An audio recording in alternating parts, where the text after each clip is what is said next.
Hello hi எல்லாருக்கும் வணக்கம். Welcome back to miracle life with Rekha Sri channel.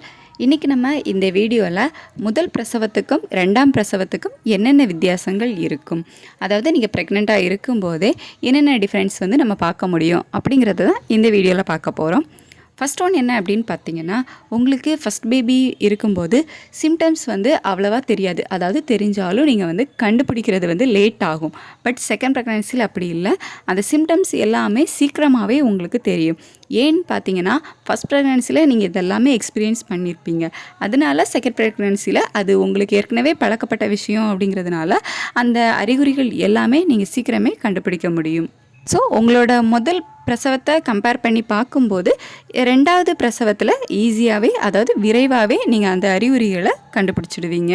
அதே மாதிரி உங்களோட செகண்ட் ப்ரெக்னன்சி அப்போ உங்கள் வயிற்றில் வரக்கூடிய மாற்றங்களையும், அதாவது வயிறு பெருசாக ஆகிறது, இந்த மாதிரி விஷயங்களையும் நீங்கள் சீக்கிரமாகவே உங்களால் பார்க்க முடியும். ஏன்னு பார்த்தீங்கன்னா, உங்களோட ஃபஸ்ட்டு ப்ரெக்னன்சியில் உங்களோட வயிறு பெருசாகிருக்கும். ஸோ அந்த இடத்துல இருக்கக்கூடிய சதைகள் எல்லாமே தளர்வடைஞ்சிருக்கும்.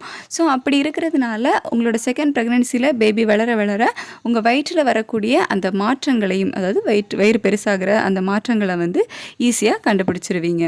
அதே மாதிரி இந்த வயிறு பெருசாகும்போது ஃபஸ்ட்டு ப்ரெக்னென்சியில் பார்த்தீங்கன்னா உங்களுக்கு ஒரு டிஸ்கம்ஃபர்ட் இருக்கும். ஏன்னா அந்த சதைகள் டைட்டாக இருக்கக்கூடிய அந்த சதைகள் பேபி வளரும்போது விரிஞ்சு கொடுக்கும். ஸோ அதனால் உங்களுக்கு ஒரு டிஸ்கம்ஃபர்ட் அந்த ஃபீல் இருக்கும். செகண்ட் ப்ரெக்னென்சியில் அதெல்லாம் இருக்காது. ஏன்னா ஃபஸ்ட் ப்ரெக்னென்சிலேயே நமக்கு அந்த சதைகள் எல்லாமே நல்லா விரிஞ்சு கொடுத்துடுச்சு அப்படிங்கிறதுனால செகண்ட் ப்ரெக்னென்சியில் அவ்வளோவா டிஸ்கம்ஃபர்ட் இருக்காது, ஈஸியாகவே இருக்கும். வாந்தி குமட்டல் இதுவும் குறைவாக இருக்கும். ஃபஸ்ட் ப்ரெக்னன்சியில் நீங்கள் அதிகமாக வாமிட் எடுத்திருப்பீங்க. அந்த இது எல்லாமே அதிகமாக இருந்திருக்கும். பட் ஃபஸ்ட்டு ப்ரெக்னன்சி கம்பேர் பண்ணும்போது செகண்ட் ப்ரெக்னன்சியில் உங்களோட வாமிட்டிங் இந்த இதெல்லாமே கொஞ்சம் கம்மியாக இருக்கும். சில பேருக்கு ஃபஸ்ட் ப்ரெக்னன்சியில் எந்த ஒரு சிம்டமே இல்லாமல் செகண்ட் ப்ரெக்னன்சியில் பார்த்திங்க அப்படின்னா வாமிட்டிங் ஜாஸ்தியாக இருக்குது. பட் அது ரேராக தான். பட் மோஸ்ட்லி ஃபஸ்ட்டு ப்ரெக்னன்சியில் இருக்கக்கூடிய வாமிட்டிங்கை விட செகண்ட் ப்ரெக்னன்சியில் கம்மியாக இருக்கும். இந்த மார்னிங் சிக்னஸும் ஃபஸ்ட்டு ப்ரெக்னன்சி கம்பேர் பண்ணும்போது செகண்ட் ப்ரெக்னன்சியில் கம்மியாக இருக்கும். மார்னிங் கொஞ்சம் ஆக்டிவாகவே இருப்பீங்க. செகண்ட் ப்ரெக்னன்சியில் உங்களோட பேபி மூமெண்ட்ஸும் சீக்கிரமாகவே தெரிய ஆரம்பிக்கும்.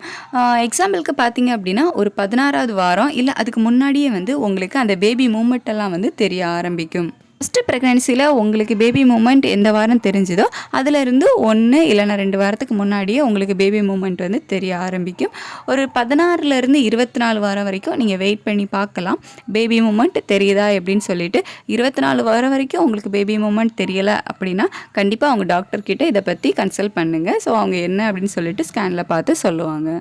இன்னொரு முக்கியமான விஷயம் என்ன அப்படின்னா, உங்களுக்கு ஃபஸ்ட்டு பேபி நார்மல் டெலிவரி தான் ஆகிருக்குது அப்படிங்கும்போது செகண்ட் பேபியும் நார்மல் டெலிவரி ஆகிறதுக்கான சான்சஸ் தான் ரொம்பவே அதிகம். சம்டைம்ஸ் ரேராக தான் செகண்ட் பேபி சி செக்ஷன் ஆகும். மற்றபடி மோஸ்ட்லி செகண்ட் பேபியும் நார்மல் டெலிவரி ஆகிறதுக்கான சான்சஸ் அதிகம். அதே மாதிரி உங்களுக்கு ஃபஸ்ட் பேபி சி செக்ஷன் ஆகிருக்குது அப்படின்னா செகண்ட் பேபியும் மோஸ்ட்லி சி செக்ஷன் தான் ஆகும்.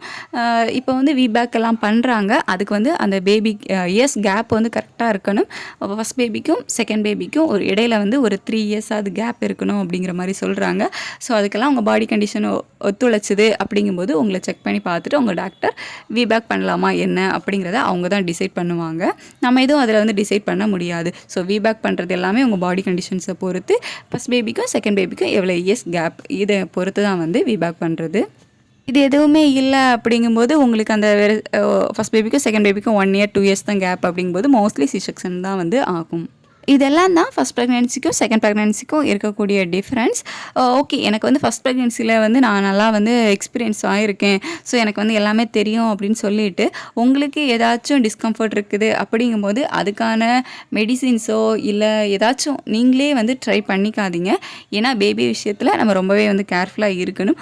உங்களுக்கு டிஸ்கம்ஃபர்ட்டாக இருக்குது, நம்ம பேபி மூமெண்ட் தெரியலை, ஏதாச்சும் டிஃப்ரெண்ட்டாக இருக்குது, அசௌகரியமாக இருக்குது அப்படிங்கிற பட்சத்தில் அஜாக்கிரதையாக இருக்காதீங்க. உடனே உங்கள் டாக்டரை கன்சல்ட் பண்ணுங்கள்.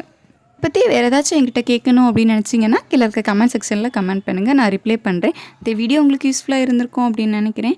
என்னோடய வீடியோஸ் தொடர்ந்து பார்க்கணும் அப்படின்னு நினச்சிங்கன்னா மறக்காமல் நம்ம சேனலை சப்ஸ்கிரைப் பண்ணி கீழே இருக்க பெல் பட்டனை கிளிக் பண்ணி ஆல் கொடுத்து வச்சுக்கோங்க.